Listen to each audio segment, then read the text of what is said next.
உன்னுடைய உடைமைகளை எல்லாம் விற்று ஏழைகளுக்கு கொடுத்துவிட்டு என்னை பின்பற்றி வா என்று இயேசு அந்த இளைஞனை பார்த்து சொன்னவுடன் அவன் வருத்தமாக சென்று விடுகிறான். அதனுடைய தொடர்ச்சியாக இயேசு போதித்தவைதான் இன்றைய நற்செய்தி வாசகம். செல்வர்கள் விண்ணரசில் நுழைவது கடினம் என்கிறார். செல்வர்கள் என்று சொல்லுகிற பொழுது பணம், பொருள், உடைமைகள் வைத்திருப்பவர்கள் மட்டுமல்ல. செல்வம், பொருட்கள், இந்த உலகத்தை சார்ந்தவற்றின் மீது பற்று வைத்திருப்பவர்கள். பணம் இல்லாதவர்கள் கூட இருக்கலாம், பொருள் இல்லாதவர்கள் கூட இருக்கலாம். அந்த பற்று கடவுளை நம் மனதிடமிருந்து அகற்றிவிடும்.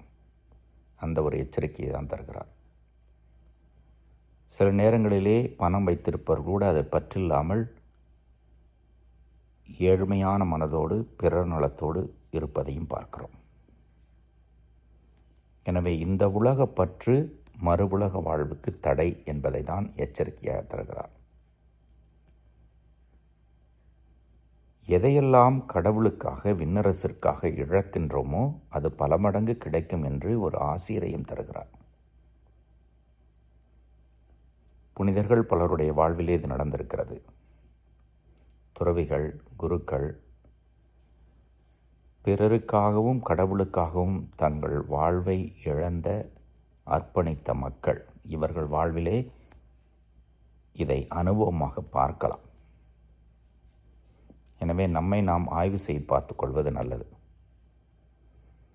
எந்த பற்று கடவுள் சார்ந்த எண்ணத்தை, கடவுளோடு நாம் செலவிடும் நேரத்தை அழிக்கின்றதோ அதெல்லாம் செல்வம்தான். உங்கள் செல்வம் எங்கே இருக்கிறதோ அங்கேதான் உங்கள் மனது இருக்கும். இயேசுனுடைய வார்த்தைகள் தான் இவை.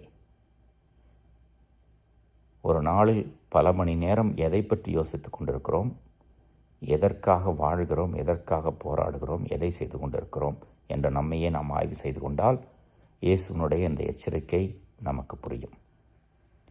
கடவுளால் ஆகாதது ஒன்றுமில்லை.